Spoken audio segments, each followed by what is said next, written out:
በታሪክ መዝገብ ውስጥ በጥቁር ቀለም የተቀረጹ ቀናቶች አሉ። ከነዚህ ውስጥ አንዱ የብዙዎችን ልብ በሐዘን የሰበረው በአሜሪካ ታሪክ ውስጥ የማይረሳው ሚያዝያ 4 ቀን 1968 ዓመተ ምህረት ነው። በዚያች ዕለት የዶክተር ማርቲን ሉተር ኪንግ ጁኒየር ሞት አሜሪካን ብቻ ሳይሆን መላውን ዓለምን ያስደነገጠ ነበር። ታዲያ ይህን አስከፊ ድርጊት የፈጸመው ማን ነበር? ማን ይህን ታላቅ መሪ ሊገለው ቻለ? ይህ ጥያቄ የብዙዎች ነበር።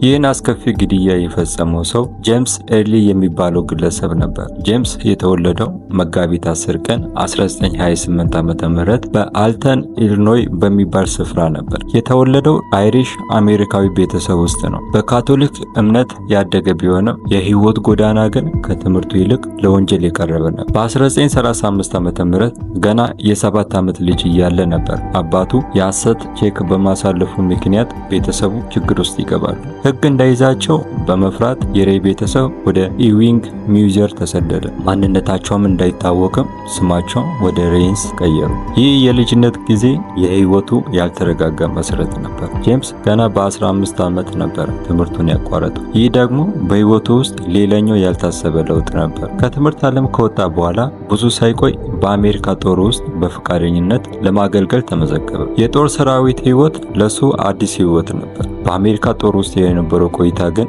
ረዥም አልነበረም። የጦር ሰራዊቱን ህጎች ባለማክበሩና በስነ ምግባር ችግሮች ምክንያት ተባረረ። ይህ ደግሞ ከህግ ጋር ለመጀመሪያ ጊዜ የገጠመው ግጭት ነበር። የጦር ሰራዊት ህይወት የሱን ህይወት ለመለወጥ እድል ቢሰጠውም እሱ ግን ሊጠቀምበት አልቻለም ነበር። ከጦር ሰራዊት ከተባረረ በኋላ ጄምስ ሙሉ በሙሉ ወደ ወንጀል ዓለም ገባ። ህይወቱን ከህግ ውጭ በሆኑ ድርጊቶች መምራት ጀመረ። ትናንሽ የባንክ ዝርፊያ ሙከራዎች እና ሌሎች የወንጀል ድርጊቶች የህይወቱ አንዱ አካል ሆኑ። ጄምስ በህይወቱ ውስጥ በርካታ ጊዜያትን በእስር ቤት አሳልፏል። በተለያዩ ወንጀሎች ተከሶ በተደጋጋሚ ይፈረድበታል። የእስር ቤት ግድግዳዎች ህይወቱ አካል ሆኗል። ነገር ግን ከእስር ቤት ህይወት መማር አልቻለም ነበር። ይልቁንም በእስር ቤት ውስጥ እያለም እንኳን የማምለጥ እቅዶችን ማውጣት ይወድ ነበር። በ1967 ዓ.ም ጄምስ ከሚዙሪ ግዛት እስር ቤት አመልጦ ነበር። ይህ ደግሞ በህይወቱ ውስጥ ከእስር ቤት ካመለጠ በኋላ ለበርካታ ወራት በህግ ተፈልጎ ነበር። ጄምስ ከህግ ጋር ባለው ግጭትና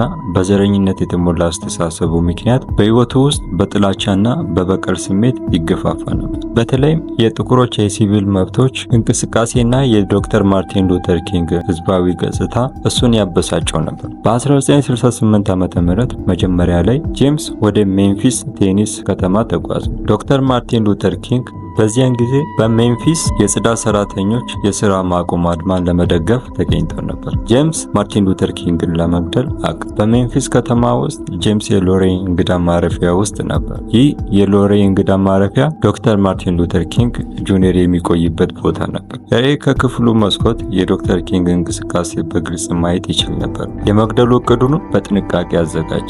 ዶክተር ማርቲን ሉተር ኪንግ በሜምፊስ በሚያሳልፉት የመጨረሻ ቀናት ውስጥ ሳለ ስለ እኩልነት፣ ስለ ሰላምና ስለ ፍትህ ይናገሩ ነበር። ሚያዝያ 4 ቀን ነበር 1968 ዓ.ም ምሽት ነበር። ዶክተር ማርቲን ሉተር ኪንግ ከጓደኞቻቸው ጋር በመሆን የሎሬይን እንግዳ ማረፊያ በረንዳ ላይ ቆመው ነበር። ነገር ግን ያ ሰላም በድንገት ወደ ሞት ተቀየረ። ከሩቅ የጥይት ድምፅ ተሰማ። ጄምስ ከሚገኝበት ክፍል መስኮት ላይ ሽጉጡን በማንሳት ዶክተር ማርቲን ሉተር ኪንግ ጁኒየርን ተኮሰ። ጥይቱ በቀጥታ ጭንቅላታቸውን መታ። ዶክተር ኪንግ ወዲያውኑ መሬት ላይ ወደቁ። ወዲያውኑ ትርምስ ተፈጠረ። ዶክተር ማርቲን ሉተር ኪንግ ወዲያውኑ ወደ ሆስፒታል ተወሰዱ። ዶክተሮቹ ህይወታቸውን ለማዳን ሲሉ ከፍተኛ ጥረት ቢያደርጉ ምንም ሊያደርጉ አልቻሉም ነበር። ዶክተር ማርቲን ሉተር ኪንግ ጁኒየር በመጨረሻም ሞቱ። ጄምስ ወንጀሉን ከፈጸመ በኋላ ከክፍሉ በፍጥነት ሸሸ። ሽጉጡንና ሌሎች ማስረጃዎችን ጥሎ ጠፋ። በመላው አሜሪካና ዓለም አቀፍ ፍለጋ ተጀመረ። ሬይ ስሙን እየቀያየረ ሀገር ለሀገር ይሸሽ ነበር። ከዩናይትድ ስቴትስ ወደ ካናዳ ከዚያም ወደ እንግሊዝ አልፎ ተርፎ ወደ ፖርቹጋል ይጓዛል። ከሁለት ወራት በኋላ በሰኔ 8 ቀን 1968 ዓ.ም ነበር ጄምስ በለንደን እንግሊዝ በሚገኘው ኤርፖርት ውስጥ ተያዘ። ጄምስ ከእንግሊዝ ወደ አሜሪካ ተመልሶ ለፍርድ ቀረበ። ክሱ በዶክተር ማርቲን ሉተር ኪንግ ጁኒየር ግድያ ላይ ነበር። በማርች 10 ቀን 1969 ዓ.ም ጄምስ በዶክተር ማርቲን ሉተር ኪንግ ጁኒየር ግድያ ወንጀል ጥፋተኛ መሆኑን አምኗል። ይህንን የሚያደርገው ያሰበው የይቅርታ ስምምነት በማድረግ የሞት ፍርዱን ለማስቀረት ነበር። በስምምነቱ መሰረት የ99 ዓመት እስራት ተፈረደበት።